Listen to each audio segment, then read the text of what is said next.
Okay, take two. We're doing number one here. And we were told that one of the Galilean moons takes 1.44 times 10 to the 6th seconds to travel around Jupiter. We're also told that the radius of its orbit is 1.90 times 10 to the 9th meters. And we're asked, based on that, what is the mass of Jupiter? And so what I'm going to do is I'm going to take, I absolutely need the equation with tau. And so we have V is equal to 2 pi r over tau. And because I'm not asked for the velocity, I want to get rid of that. So I'm going to use the other equation we had from previous times, which said that V squared was equal to G M over R. And what I'm going to do is I'm going to square this one, so I have V squared in both of them, and then I'll set them equal to each other. So I'm going to square these, and I get V squared equals 4 pi squared R squared over tau. And so now I have V squared and V squared, so I'm going to set this equal to this, and I have 4 pi squared R squared over tau squared, lost my square there, equals G M over R.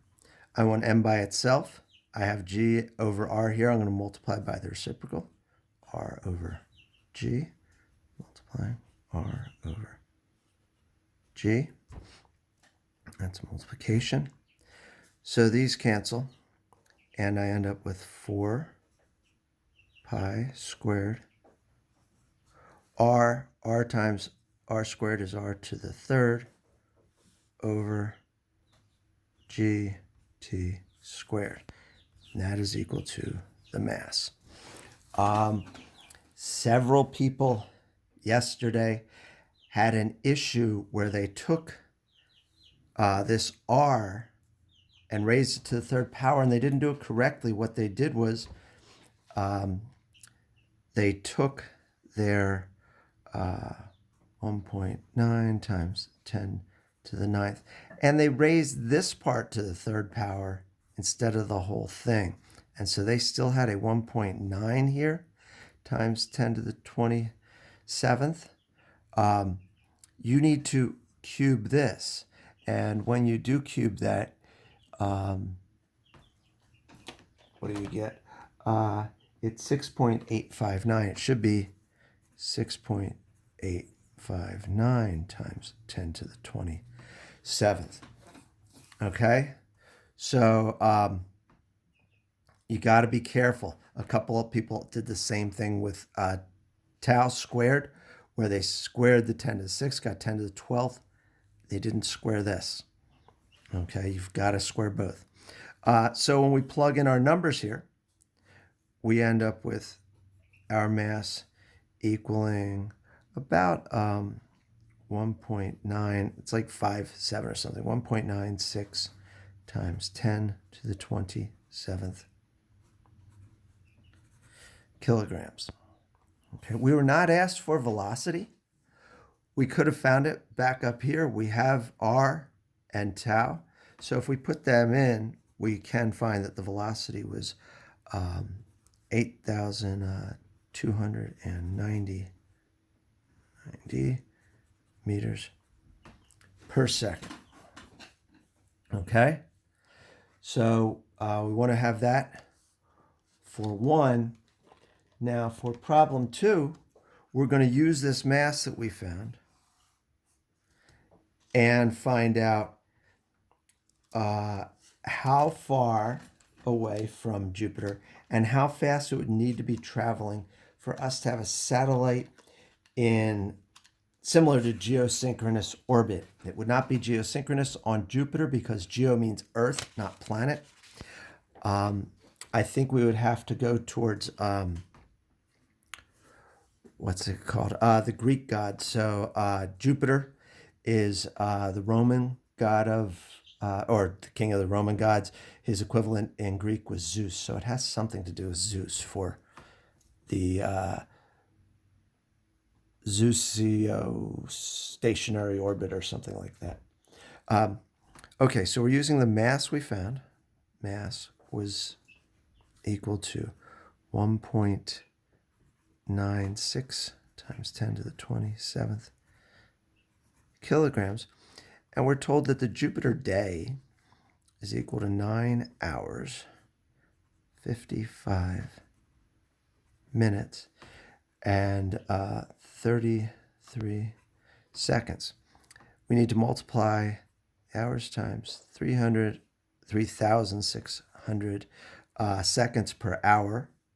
We have to then add that to 55 times 60 seconds per minute, and then just plus the 33 seconds, and we get a time equal to about 35,733 seconds. And that is our tau. Okay. And so we want to find the radius. And so I'm going to rewrite an equation from our last problem. I'm going to rewrite this equation, but then I'll solve it for r. Okay. So this one has 4 pi squared r cubed over g tau squared equals m. Okay, and so I want the r by itself. And so I am going to divide both sides by 4 pi squared, and multiply both sides by gt squared, 4 pi squared. And so we get 4 cancels, pi squared cancels, g cancels, t squared cancels, and we have r cubed equals g mt squared over 4 pi. And we take the cube root. Most of our calculators have a cube root somewhere buried in there. I don't know where mine is. So what I do is I throw it in parentheses, and I'll put in my g mt squared over, 4 pi squared, close parentheses. I'm going to hit the caret, open parentheses, 1 divided by 3. That is the same as the cube root. And so that will give us our radius. And we find that the radius of this satellite will be about 1.616 times 10 to the 8th meters. With that, I'm going to find the velocity. I'll use the equation v is equal to 2 pi r over t. I have a t. I now have an r. 2 pi is there. And we get a velocity of it's about 2.842 times 10 to the 4th, which is 28,420 meters per second. Okay. I hope this helps. I will. I think that's going to be all for today. I don't want to beat you up too bad. Just want you to take a look at this, make sure you're comfortable with it, make sure you're showing all your steps. Okay? If I can't see all of your algebra, I'm not going to give you credit on this quiz. Okay? Need it to happen. All the steps. I can definitely tell when I look at your work who gets it and who doesn't. Okay? And we will I'll have interesting problems like this. Alrighty. Have a good weekend.